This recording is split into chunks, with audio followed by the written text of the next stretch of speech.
옆 사람과 인사하겠습니다. 오늘따라 당신의 매력이 끝내줍니다.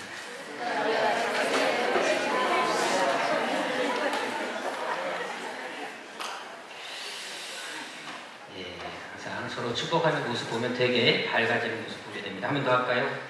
당신은 꽃보다 더 아름다운 외모를 보고 계십니다.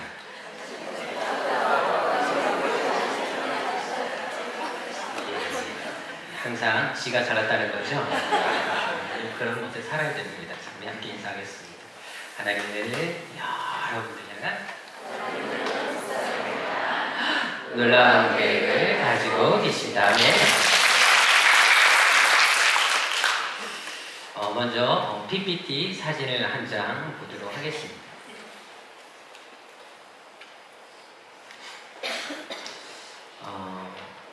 이 사진이 여러분들 연인 사진인데요. 특별히 5년간 사귄 연인들입니다. 그런데 미국에서 있었던 사건입니다. 자매가 이제 미술을 전공하는 자매였고 자전거를 타고 가다가 그만 트럭에 받치는 사고를 당하게 됐습니다. 그래서 워낙 큰 사고였기 때문에 병원에 이송했지만 살아날 가망성이 전혀 없었습니다. 그래서 의사들이 이제 작별을 준비하라고 이제 보내주라는 얘기를 하게 됐습니다. 그런데 이 남자친구가 도저히 이 여자를 보낼 수가 없었습니다. 그래서 무려 5주간에 걸쳐서 병원에서 함께 있으면서 간호하기 시작했습니다. 전혀 의식 없는 자매에게 어떻게 했냐면 매일매일 간호하면서 손바닥에다가 I love you라는 말을 계속해서 쓰면서 계속해서 그 여자친구에게 자기의 마음을 표현했습니다. 하루하루 그렇게 해서 5주가 지났는데 갑자기 5주째 됐을 때 그 여자가 정말로 나를 사랑하나요? 너무 좋아요. 고마워요 하면서 말을 하면서 의식을 회복한 것이었습니다. 자, 우리 다음 장 보여주겠습니다. 이렇게 해서 이 자매가 완전히 살아나게 되었습니다.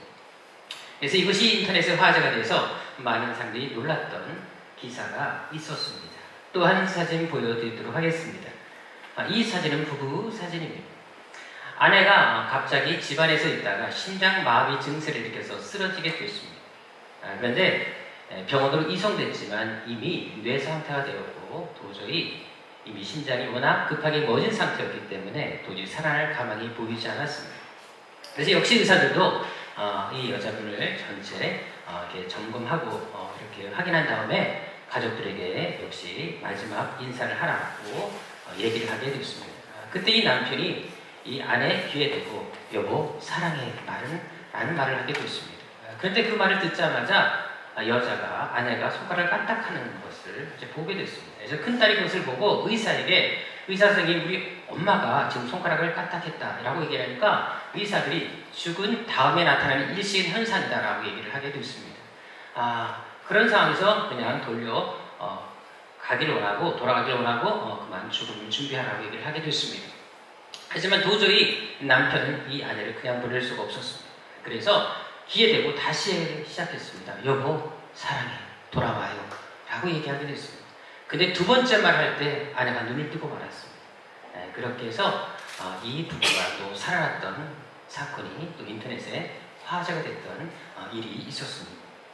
이처럼 누군가에게 사랑을 받는다는 것은 인생을 살아가는 데 있어서 중요한 일이 아닐 수가 없습니다.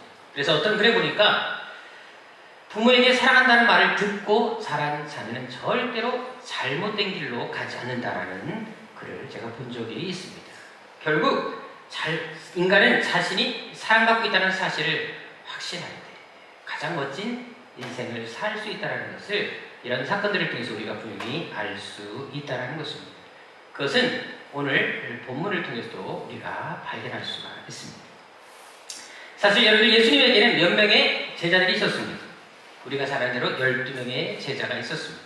하지만 요한복음 6장 66절을 보면 아시겠지만 원래 예수님에게는 많은 제자들이 있었습니다. 다만 그 중에서 예수님께서 12명을 선택해서 구별해서 가까이 두셨던 것을 발견할 수 있게 됩니다. 그런데 예수님께서 그 12제자들 중에 가장 사랑하고 아꼈던 제자가 누구였을까요? 많은 사람들은 요한이다라고 얘기를 하곤 합니다. 그 이유가 있습니다. 성경에 보게 되면 예수께서 특별히 사랑하시는 제자가 요한이라는 표현들이 나오는 것을 발견할 수가 있는데, 특별히 요한복음 13장 23절에 보게 되면 거기에도 예수께서 사랑하시는 자가 요한이라는 사실들에 대해서 언급을 하고 있습니다. 또한 20장 2절과 21장 2절 또 21장 20절에 보게 되면 동일하게 예수의 사랑하시던 그 제자라는 표현이 요한에게 사용되어져 있는 것을 발견할 수 있게 됩니다. 그뿐만이 아닙니다. 요한복음 19장 26절 이하에 보게 되면 예수님께서 십자가에 못 박혀 돌아가실 때 그 십자가상 아래에 자기 어머니 마리아가 그 모든 모습을 지켜보고 있었습니다. 그때 예수님께서 그 마리아, 엄마 마리아를 누구에게 부탁하고 있습니까? 바로 요한 제자에게 당신의 어머니를 부탁하는 것을 발견할 수 있게 됩니다. 이것은 예수님께서 그만큼 요한을 신뢰했고 아끼고 사랑했다라는 증거다라고 여러 사람들이 얘기하는 것을 들을 수가 있습니다. 그렇다면 여러분, 예수님께서 정말로 요한을 제일 사랑하셨을까요? 하지만 우리가 한 가지 짚고 넘어갈 것이 있습니다. 이런 사랑하시던 제자, 사랑하신 제자라는 이 표현이 어디만 나타나고 있습니까? 놀랍게도 요한복음에만 나타나는 것을 발견할 수 있게 됩니다. 다른 복음서에서는 절대 이런 표현이 나타나 있지 않습니다. 단지 요한복음에만 요한을 가장 사랑했다는 표현을 하는 것을 발견할 수 있게 된다는 것입니다.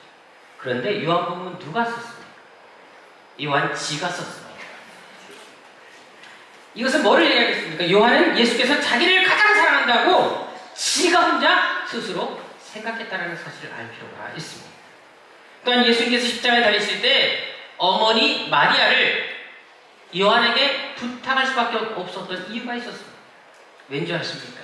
요한복음 18장 15절 이하에 보면 알 수 있는 것처럼 당시 요한은 최고의 권력가들이었던 대제사장들과 특별히 아는 사이였던 것을 발견하게 됩니다. 한마디로 빽이 있었던 사람이 요한이었습니다. 그래서 예수님께서 재판을 받으실 때나 십자가에 처형당하실 때도 그 자리까지 갈 수 있었습니다. 하지만 다른 자들은 어땠을까요? 다른 자들은 전혀 빽이 없는 사람들이었습니다. 더구나 예수님께서 재판을 받으실 때, 잡혀가실 때 제자들도 이미 수백 명간에 올랐던 것을 발견할 수 있게 됩니다. 따라서 다른 제자들은 예수님 십자가 처형 장소까지 도저히 갈 수 없었던 것입니다. 빽이 있었던 요한만은 갈 수 있었고 다른 자들은 일체 갈 수 없었다는 사실입니다. 따라서 예수님께서 십자가에 달리실 때 그 자리에 있었던 제자는 누구밖에 없었다? 요한밖에 없었다는 것입니다. 그래서 예수님께서도 어쩔 수 없이 부탁할 수 있는 제자가 요한밖에 없다는 사실을 우리는 알 필요가 있습니다. 더구나 여러분들, 예수님과 요한과는 어떤 사이인 줄 아십니까? 사촌지간이었습니다. 따라서 당연히 예수님은 마리아를 요한에게 맡길 수밖에 없었습니다. 한마디로 지금 요한은 예수님께서 자신을 제일 사랑한다고 어떻게 하고 있었다는 것입니다. 상당히 착각하고 있다는 것을 우리는 성경을 통해서 알게 되는 것입니다. 사실 우리는 종종 착각 속에 살 때가 얼마나 많습니다. 한 블로그에 보니까 사람들이 착각하는 것에 대해서 여러 글들이 나와 있는 것을 제가 잠시 보았습니다. 특별히 남자는 어떤 착각을 하는지에 대해서 나와 있는데요. 거기 보니까 조금만 운동해도 권상우나 비처럼 되는 줄 안다 라는 것이 남자의 착각이라고 합니다. 또한 남자는 무뚝뚝해야 멋있어 보이는 줄 안다 라고 착각한다는 것입니다. 또 배경이 없어서 출세를 못했다고 생각한다는 것입니다. 또 아무 여자든 자기를 쳐다만 봐도 자신한테 호감 있는 줄 안다라고 착각한다는 것입니다. 또 여자들이 싫다면 처음에 다 튕기는 줄 안다고 착각한다는 것입니다. 못생긴 여자는 꼬시기가 쉬운 줄 안다고 착각한다는 것입니다. 또 임자 없는 여자는 다 자기 여자가 될 줄로 안다는 것입니다. 그렇다면 여러분, 여자들은 어떨까요? 자기보다 예쁜 여자를 보면 성격이 나쁠 줄 안다고 착각한다는 것입니다. 또래 친구 사이에서는 자기가 제일 예쁜 줄 안다는 것입니다. 남자가 말 걸으면 관심 있는 줄 안다는 것입니다. 내 순간 떨면 다 귀여워 보이는 줄 안다는 것입니다. 자기들은 절대 아줌마가 안 될 줄 안다는 것입니다. 이것이 또 여자들의 착각이다라고 나와 있습니다. 사실 여러분들, 착각은 잘할 말이 있지 않습니까? 이처럼 우리는 착각 속에 살 때가 되게 많이 있습니다. 제가 어릴 때 불렀던 노래 중에 그런 노래가 있습니다. 퐁당 퐁당 돌을 던지자. 혹시 여러분 이 찬양 알고 계십니까? 우리가 레크레이션 할 때 특별히 이 노래를 되게 많이 불렀는데요. 특별히 이제 뭐 퐁당 돌을 던지자 막 이런 노래를 했지 않습니까? 그때 이제 상대방이 머리를 붙잡고 퐁당 돌을 던지자 뭐 이렇게 해서 노래를 많이 부르기도 했었습니다. 우리 한번 가사를 띄워줘 보시면 좋겠습니다. 자, 퐁당 돌을 던져 이 찬양 같이 한번 불러보도록 하겠습니다. 시작! 퐁당 돌을 던지자 누나 몰래 돌을 던지자 냇물아 퍼져라 멀리 퍼져라 건너편에 앉아서 나무를 씻는 우리 누나 손등을 간지러 주어라. 마지막 아멘. 근데 여러분, 저는 이 노래를 부를 때마다 그런 생각이 듭니다. 여러분, 한번 동생 입장이 아니라 누나 입장에서 생각해 보시라는 것입니다. 여러분들 지금 시내가에 앉아서 나무를 씻고 있는데 지금 동생이 돌을 던지고 있어요. 여러분, 손등 간지럽겠습니까? 절대 안 간지럽습니다. 여린 사이랑 몰라도 이런 물 튀기면 짜증납니다. 그것도 한 번이 아니고 퐁당 돌을 계속해서 누나 몰래 돌을 던져보십시오. 여러분들, 살인의 충동이 일어날 수밖에 없습니다. 돌 던지는 지 입장에서는 재밌을지 몰라도 누나 입장에서는 열받을 수밖에 없는 노래의 가사입니다. 사실 여러분, 요즘 인터넷상에서 회자되고 있는 여러 말들이 있습니다. 우리나라에 대해서 되게 부정적인 표현들을 되게 많이 보게 됩니다. 헬조선, 망한 민국, 지역 불반동, 이런 말들이 막 떠도는 것을 발견하게 됩니다. 게다가 여러분, 작년 2015년 한국인의 행복지수가 세계 몇 위라는 줄 아십니까? 47위로 나와 있습니다. OECD 국가 중에서 최하위를 기록하는 것을 발견할 수 있게 됩니다. 또한 요즘 청년들이 어떻습니까? 연애, 결혼, 출산들은 아예 생각조차 할 수 없는 세대, 3포 세대라는 말이 떠돌기도 합니다. 그만큼 여러분들 지금은 희망을 찾기 어려운 시대라고 많은 사람들이 얘기를 합니다. 하지만 여러분들, 사람들이 이 나라를 어떻게 평가할지 모르겠지만 저는 우리나라가 여전히 너무 살기 좋은 나라라고 저는 생각합니다. 사실 지금까지 저는 여러분들 40여 개국의 나라를 다녀왔습니다. 가깝게는 일본, 중국을 비롯해서 멀리는 아프리카까지, 그리고 미국, 호주, 캐나다, 그리고 유럽 15개국 이상 나라들을 제가 탐방하고 왔습니다. 하지만 여러분, 아무리 좋은 곳을 갔다 와도 항상 제 마음속에 남은 것은 우리나라만큼 좋은 나라가 없다는 생각이었습니다. 왜일까요? 이유가 있습니다. 이 나라에 무엇이 있기 때문에? 세상과 있기 때문에 그렇다는 사실입니다. 믿으십니까? 저는 앞으로도 이 마음 변하지 않을 것입니다. 비록 이 생각이 평생 착각 속에 사는 것일지라도 이 마음만큼은 누구에게 양보할 생각이 추워도 없습니다.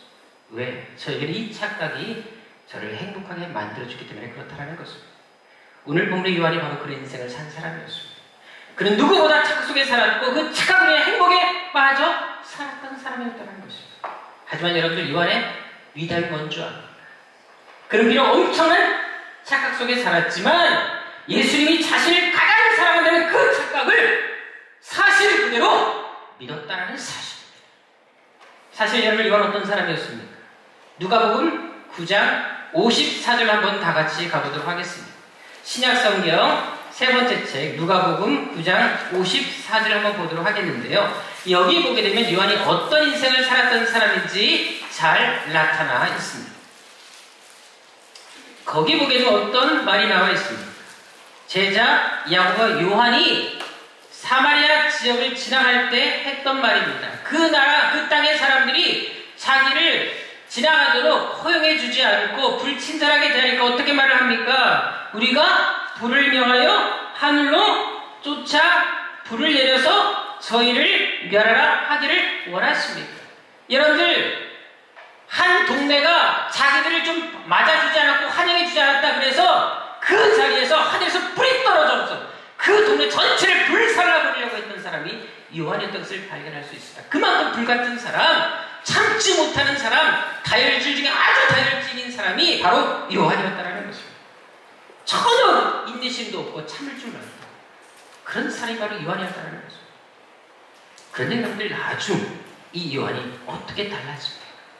예수님이 가장 자신을 사랑한다는 그 사실을 믿고 난 이후 어떤 인생을 살게 된 것입니다. 자기가 하나님 사랑받고 있다는 그 착각과 그 믿음이 어떤 일을 해내고 있습니까? 그것은 그가 쓴 책들을 통해서 얼마든지 발견할 수가 있습니다. 여러분, 신약 성경 전체에서 사랑을 가장 많이 강조했던 책, 그리고 그것을 가장 많이 말한 사람이 누군 줄 아십니까?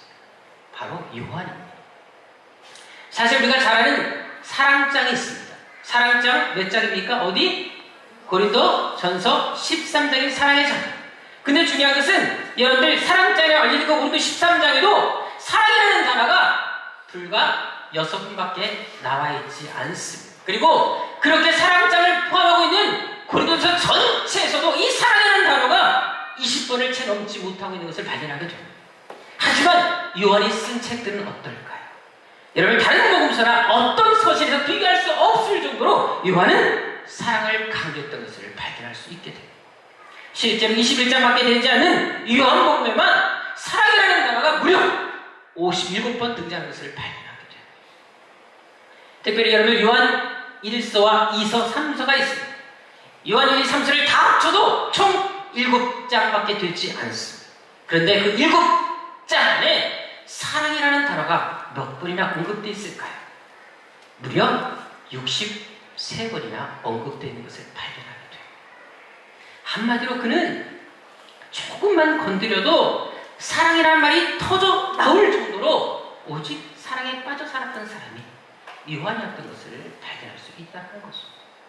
실제로 그가 얼마나 사랑을 강조했는 줄 아십니까? 우리가 너무나 잘 아는 말씀, 하나님이 세상을 이처럼 사랑하사 독생자를 주셨어요. 이는 저를 믿는 자마다 멸망치 않고 영생을 얻게 하시리라. 요한복음 3장 16절 말씀을 고백했던 사람은 누구였습니까? 요한이었다는 사실입니다. 그뿐만이 아닙니다. 오늘 본문에 나온 말씀 보십시오. 하나님은 사람이시다. 여러분들, 이 말씀도 한 사람이 바로 요한이었습니다. 특히 오늘 본문에서 어떤 말까지 하고 있습니까? 사랑은 하나님께 속하는 것이다. 그래서 하나님을 사랑하는 자마다 하나님께 속하지만 하나님을 사랑하지 않는 자는 하나님께 속한 사람이 아니다 라고 얘기를 하고 있는 것을 이야기를 하고 있습니다. 이 말을 한 사람도 역시 요한이었다는 것입니다. 한마디로 그는 사랑에 빠져 살았고 사랑으로 인생을 살아가는 사랑의 사도가 되었다는 것입니다. 결국 예수님께서 자기를 가장 사랑한다는 그 착각이, 그 믿음이 이런 놀라운 역사를 가져왔던 것을 발견할 수 있다는 것입니다. 여러분들이 아신 대로 제가 어저께 서울에서 집회를 하고 왔습니다. 무려 5시간에 걸쳐서 강의를 하고 왔습니다.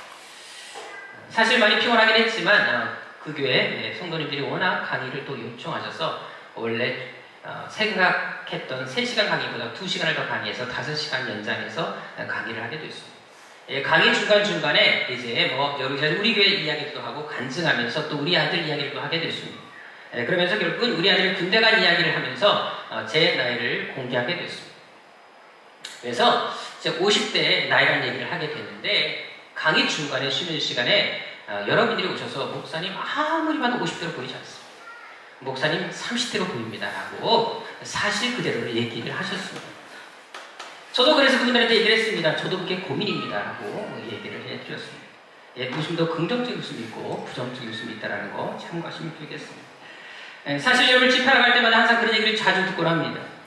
그래서인지 저도 가끔 그런 생각이 들 때가 있어요. 정말 그렇게 젊어 보이나. 오늘 아침에 거울을 보면서 제 스스로에게 이런 말을 한 적이 있어요. 참 잘 만드셨다.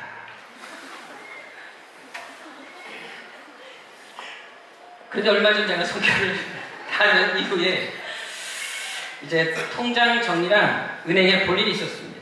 그래서 이제 인도 같이 갔던 우리 팀장과 함께 은행에 갔는데 은행 직원이 저에게 아버님이라고 부르더라고요. 그것도 한 번이 아니라 여러 번에 걸쳐서 계속 아버님이라고 말을 하는데 정말 시험에 들 뻔했습니다. 그리고 통장 정리가 다 끝난 다음에 갑자기 팀장을 가리키면서 큰딸이냐라고 얘기를 했습니다. 제가 다시는 그래 가지 않고 열심히 하고 돌아왔습니다. 사실 어떤 분들은 제게 그런 말씀합니다. 목사님은 정말 자존감이 높은 것 같습니다 라고 얘기를 합니다. 하지만 여러분, 제가 살아온 어린 시절, 제가 살아온 환경들을 아신 분은 아시겠지만 저는 원래 자존감이 매우 낮은 사람이었습니다. 성격도 너무 소심해서 사람들 앞에 나서지도 못했던 사람이었어요. 어제도 강의 끝나고 났을 때 장로님이 물어보시더라고요. 목사님 원래 이렇게 강의를 잘하시냐고. 그래서 제가 그런 얘기를 했었습니다. 저는 원래 대인기피증이 있는 사람이었습니다. 남들 앞에 서지도 못했습니다. 그리고 고등학교 때까지 친구 한 명밖에 사귀지 못했던 그만큼 소심했던 사람이었습니다. 라고 얘기했습니다. 그만큼 여러분들은 숫기가 없었던 사람이었습니다. 사람들 앞에 설 때마다 떨려서 말도 제대로 하지 못했던 사람이 저였습니다. 때로는 살기 너무 힘들어서 자살까지 2번이나 시켰던 사람이 바로 저였습니다. 그런데 어떻게 지금 제가 이렇게 될 수 있었어요? 예수를 믿고 나서 저의 생각과 삶의 태도가 바뀌기 시작했어요. 왜 그랬을까?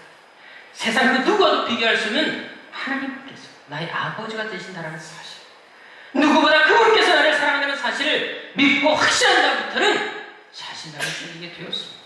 그리고 그분이 저를 구원하기 위해서 십자가에 죽게 됐다는 사실을 알고 나서부터는 제 삶이 달라지기 시작했습니다. 자신감도 생겼습니다. 자존감이 높아졌습니다. 하나님이 누구보다 나를 아끼고 소중히 여기는 사실에 대해서 확신을 갖게 되면서 누구 앞에서 당당하게 얘기할 수 있는 사람이 되었다는 것입니다. 바로 예수 믿는 그 사건 때문에, 예수를 만난 그 사건 때문에 오늘의 제가 있을 수 있었다는 사실입니다. 그것은 오늘 부모님하고 마찬가지였습니다. 그도 역시 처음에는 비록 착각 속에 사는 인생이었지만 그래도 끝까지 자신이 누구보다 사랑받고 있다는 사실을 믿었기 때문에 평생 동안 그 하나님의 사랑에 흠뻑 젖어 살 수가 있었고 그 믿음대로 가장 멋진 인생을 살 수 있었던 것입니다. 사실 여러분들 예수님의 수자는 누구였습니까? 예수님의 수자는 베드로였었습니다. 그런데 여러분들 베드로가 남긴 것은 어떤 책이 있습니까? 베드로 전후서밖에 남기지 못했습니다. 하지만 요한은 어떻습니까? 요한복음, 요한 1서, 2서, 3서, 요한계시록 걸쳐서 12제자 중에 가장 많은 기록을 남긴 사람이 요한이 되었습니다. 또한 가장 오래 장수하면서 그 당시 수아시아의 많은 교회들에게 편지를 보내면서 그들의 신앙을 북돋았던 사람, 그들의 신앙을 경계했던 사람이 요한인 것을 발견할 수 있게 됩니다. 그뿐만이 아닙니다. 그렇게 사마리아 동네가 자기를 영접하지 않는 그 일로 인해서 다 불살라버리기를 원했던 그 요한이 나중에 그 사마리아 땅에 어떻게 하는 줄 아십니까? 사도행전 8장 14절 이하에 보게 되면 그 땅에 가서 그들을 위해서 기도하고 그들이 안수하면서 그들에게 하나님의 은혜를 증거하는 것을 발견할 수 있게 됩니다. 결국 주님께서 자신이 가장 사랑한다는 그 착각이, 그 확신이 이런 놀라운 변화와 결과를 가져왔다는 것입니다. 그리고 사랑의 사도로서 위대한 인생을 살다 가게 한 원동력이 되었다는 사실입니다. 요즘 우리가 복음서부터 이제 큐티를 다시 시작하게 됐습니다. 그런데 제가 어저께 집회 가서 우연찮게 이렇게 우리가 처음 큐티했던 책을 보면서 놀라운 사실 한 가지를 발견하게 되었습니다. 이게 지금 우리가 첫 음을 만들었던 책이었어요. 큐티 책이었고 이 책을 시작으로 우리가 큐티를 시작하게 됐는데 이 책을 이제 발간하면서 그때 처음 책이었기 때문에 맨 뒤에 보게 되면 어떤 것을 했냐면 인터뷰를 하게 됐습니다. 그래서 여기 보게 되면 인터뷰라고 해갖고 이제 제일 먼저 1호로 저가 인터뷰 대상이 되어서 인터뷰를 한 적이 있었습니다. 그런데 여기 보니까 2014년 1월 달에 1년 동안 본인에게 생겼으면 하는 3가지 뉴스, 3가지 소원이 있으면 말을 해보십시오라는 인터뷰가 있었습니다. 그때 제가 3가지를 여기다가 답변을 해서 기록해 놓았는데 그것이 뭐냐면 첫 번째가 교회 자립이었습니다. 우리가 월세에서 180만 원을 주고 있었기 때문에 상가교회에서 그것이 너무 아깝고 부담이 돼서 하나님 월세 내지 않는 교회, 우리 교회에 갈 수 있도록 도와주십시오. 도저히 불가능한 그 기도를 그때 했었습니다. 그것이 첫 번째 기도 제목이고 두 번째가 알곡 성도 100명과 교회학교 부흥에 대해서 제가 써놓았습니다. 그리고 세 번째가 성도들과 함께 선교지 방문이 제가 써놓은 소원이었습니다. 그런데 여러분 알다시피 1월에 이 소원을 말한 이후에 한 달 만에 2월달에 어떤 일이 벌어졌습니까? 화재가 났습니다. 예, 호떡집에서 불이 나는 바람에 우리 교회 바바님 쌀이 타고 말았지 않습니까? 호떡집에 불 난다는 말 정말 사실입니다. 호떡집 근처도 가지 마십시오. 1월달에 이렇게 하나님 앞에 놀라운 소원을 딱 말했는데 한 달 만에 불이 나서 완전히 성전이 타버리고 오갈 데가 없는 신세우리가 전락하고 말았습니다. 그런데 여러분 놀라운 것은 그 화재 사건 이후에 어떤 일이 생겼습니까? 정말 놀랍게도 소원을 말한 그대로 이 성전에 우리가 8월달에 이사를 오게 되었습니다. 1년 안에 교회가 자립하기를 하나님께 기도했고 월세를 내지 않는 교회를 원했는데 놀랍게도 화재 사건 이후에 하나님이 그 기도를 들어주셔서 월세를 내지 않고 우리 교회의 건물을 소유하게 되는 놀라운 역사를 일으켜주셨습니다. 여러분 불이 안 났으면 절대로 이런 일이 불가능했다는 사실을 아십니다. 왜? 그 교회가 너무 아름답게 꾸몄기 때문에 저는 절대로 그 교회를 떠날 마음이 없었습니다. 불나지 않았으면 지금도 거기에 눌러앉아 있었을 것입니다. 하나님께서 잘해주기 위해서 불내지 않았으면 제가 안 나갈까 하시기 때문에 확실히 태워버린 것입니다. 그리고 놀라운 것은 여러분들 성도님도 꾸준하게 늘어서 지금은 우리 출석하는 교인 숫자가 100명이 넘어섰습니다. 여러분 하나님의 은혜가 아닌 것은 일어날 수 없는 일들이 일어난 것입니다. 그뿐만이 아닙니다. 여러분 얼마 전에 또 어떤 일이 있었습니까? 성도들과 함께 인도 선교지를 방문하는 그런 일을 이루지 않았습니다. 결국 기도한 대로 하나님 앞에 소원한 대로 다 이루어졌던 것을 그대로 발견할 수 있습니다. 솔직히 저는 그때 이 고백을 말하면서 하나님께서 이루어줄 것을 솔직하게 확신하지 못했습니다. 하지만 한 가지는 분명히 있었습니다.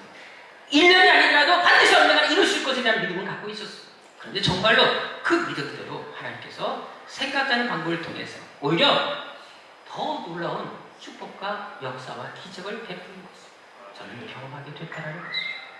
그래요 여러분 우리가 지금까지 경험해 온 것처럼 하나님은 지금도 우리를 통해 이런 놀라운 역사를 이뤄가실 수가 있습니다. 중요한 것은 어떤 상황에서도 그분의 사랑만큼은 의심하지 말라는 것입니다. 그분의 사랑을 붙잡고 살라는 것입니다. 이제 오늘 본문 말씀 요한일서 4장 10절 11절 말씀 다 같이 읽어보도록 하겠습니다. 자 먼저 9절부터 읽도록 하겠습니다. 시작. 하나님의 사랑이 우리에게 이렇게 나타난 바 되었습니다.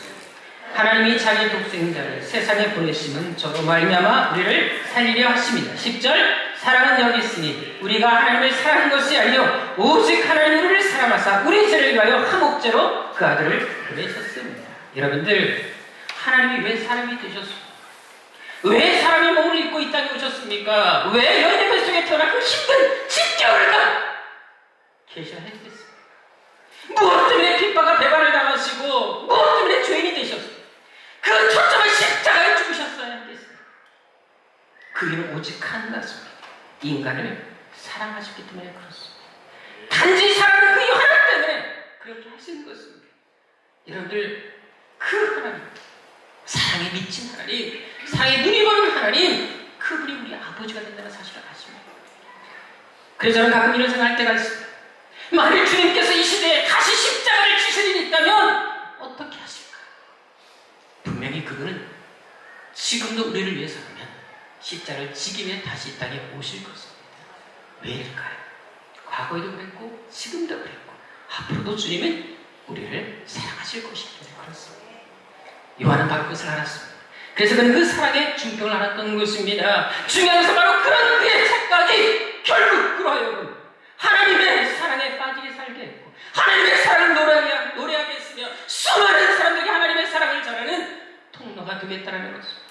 나아가 초대교회를 바로 세우고 기독교 역사를 새로 쓰게 하는 놀라운 일을 이루어내게 했다는 사실입니다. 그것은 우리도 마찬가지입니다. 여러분들은 하나님이 누구보다 여러분들을 사랑한다는 그 사실을 믿고 계십니까? 또한 여러분들은 누구보다 하나님께 사랑받고 있다는 사실을 믿으십니까? 이 믿음이 우리 인생을 바꿔놓을 겁니다. 이 믿음이, 이 착각이라는 이 믿음이 우리 인생을 새롭게 쓰게 하는 하나님의 기적을 가져오게 하는 놀라운 통로가 되게 하실 것입니다. 그것이 비록 오해일지라도 비록 그것이 착각일지라도 그 착각만큼은 가지고 사시라는 것입니다. 내 삶이 아무리 어렵고 힘들고 비참하다 할지라도 하나님이 나를 사랑하는 그 착각 그 오해만큼은 가지고 사시라는 것입니다. 있다면 그 믿음대로 하나님은 여러분 인생을 아름다운 인생으로 바꿔주실 것입니다.